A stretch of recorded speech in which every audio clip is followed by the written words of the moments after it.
ಎಲ್ಲ ಗಣ್ಯರೇ ಹಾಗೂ ಸೇರಿದ ಎಲ್ಲ ಸಾರ್ವಜನಿಕರು, ತಮಾಷೆಯಾಗಿ ಹೇಳಬೇಕಂದ್ರೆ ನನಗೆ ಅನಿಸುತ್ತೆ ನಾವು ಜಾಸ್ತಿ ಶಾಲು ಹಾಕೊಂಡು ಹಾಗೆ ಜಾಸ್ತಿ ಜವಾಬ್ದಾರಿ ಅಂತ ಅನ್ಸುತ್ತೆ. ಮತ್ತು ಜಾಸ್ತಿ ಜನ ನಿಮ್ಮನ್ನು ನೋಡ್ತಾ ಇದ್ದಾರೆ ಅಂತ ಅರ್ಥ ಮಾಡ್ಕೊಳ್ತೇನೆ. ಅದನ್ನು ಎಷ್ಟು ನೀವು ಶಾಲು ಹಾಕೊಂಡಿದ್ದೀರಿ ಅಷ್ಟು ಜಾಗೃತಿ ಹೇಳ್ಬೇಕಂತ ನಾನು ಅರ್ಥ ಮಾಡ್ಕೊಳ್ತೀನಿ. ಯಾಕಂದರೆ ಅಷ್ಟು ಜನ ನಿಮ್ಮನ್ನು ನೋಡ್ತಿದ್ದಾರೆ ಅಂತ ಅರ್ಥ. ನಾನು ಧರ್ಮದ ಬಗ್ಗೆ ಮಾತಾಡ್ಲಿಕ್ಕೆ ನಾನು ಕರೆಕ್ಟ್ ಸರಿಯಾದ ವ್ಯಕ್ತಿ ಅಲ್ಲ ಅಂತ ನನಗೆ ಗೊತ್ತು. ಯಾಕಂತ ಹೇಳಿದ್ರೆ ಎಲ್ಲ ಧರ್ಮದರ್ಶಿಗಳಿದ್ದಾರೆ, ಅವ್ರು ಮಾತಾಡ್ತಾರೆ, ಅಥವಾ ಅದರಲ್ಲಿ ನನಗೇನು ಕ್ವಾಲಿಫಿಕೇಶನ್ ಇಲ್ಲ ಮಾತಾಡಲಿಕ್ಕೆ. ಹಾಗಂತೇಳಿ ಈ ಸಂದರ್ಭದಲ್ಲಿ ನಾವು ಸರ್ಕಾರಿ ಆಸ್ಪತ್ರೆದು ಮಾತಾಡಿದ್ರು ಸರಿ ಆಗೋದಿಲ್ಲ ಅಂದ್ಕೊಳ್ತೇನೆ.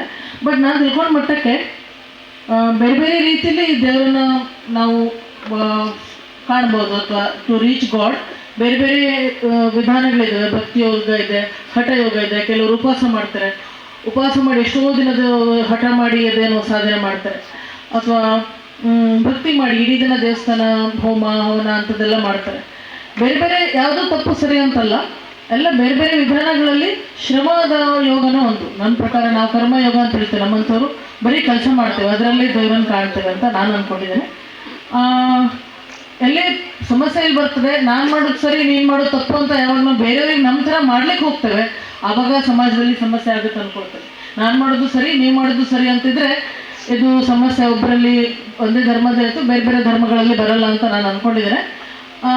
ಧರ್ಮ ಬಗ್ಗೆ ಅದಕ್ಕಿಂತ ಜಾಸ್ತಿ ಮಾತಾಡ್ಲಿಕ್ಕೆ ನನಗೇನು ನನ್ನ ಮನಸ್ಸಲ್ಲಿ ಐಡಿಯಾಗಳಿಲ್ಲ. ಬಟ್ ನಾನು ತಿಳ್ಕೊಂಡ ಮಟ್ಟಕ್ಕೆ ನಾವು ಮಾಡೋ ಕೆಲಸದಲ್ಲಿ ಎಲ್ಲಿ ಅಧರ್ಮ ಇಲ್ವೋ ಅದೇ ಧರ್ಮ ಅಂತ ನಾನು ಅಂದ್ಕೊಂಡಿದ್ದೀನಿ. ಸೊ ದೇವರು ಇನ್ನು ಮುಂದೆ ನೀವೆಲ್ಲ ನಮ್ಮಲ್ಲಿ ಇಟ್ಟಿದ್ದು ವಿಶ್ವಾಸಕ್ಕೆ ತಕ್ಕ ಹಾಗೆ ನನ್ನ ಕೆಲಸದಲ್ಲಿ ಏನೋ ಚ್ಯುತಿ ಬರೆದಿದ್ದಾಗೆ ದೇವ್ರು ನಡೆಸಲಿ ಅಂತ.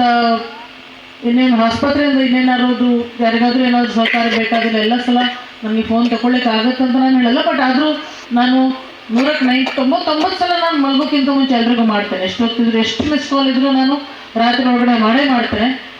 ಅಂಥದ್ದೇನಾದರೂ ಸಮಸ್ಯೆ ಇದ್ದರೆ ಒಂದು ಹಾಸ್ಪಿಟ್ಲಿಗೆ ಬನ್ನಿ, ಇಲ್ಲದಿದ್ದರೆ ಫೋನ್ ಮಾಡಿ, ನನ್ನ ಹತ್ರ ಆದಷ್ಟು ಮಟ್ಟಕ್ಕೆ ಸ್ಪಂದಿಸಲಿಕ್ಕೆ ಪ್ರಯತ್ನ ಮಾಡ್ತೇನೆ. ಗೌರವಕ್ಕಾಗಿ ಧನ್ಯವಾದಗಳು. ಸಂತೋಷ್ ನಾಯ್ಕರ ನೆನಪಿರ್ತದೆ ನನಗಿದು. Thank you so much.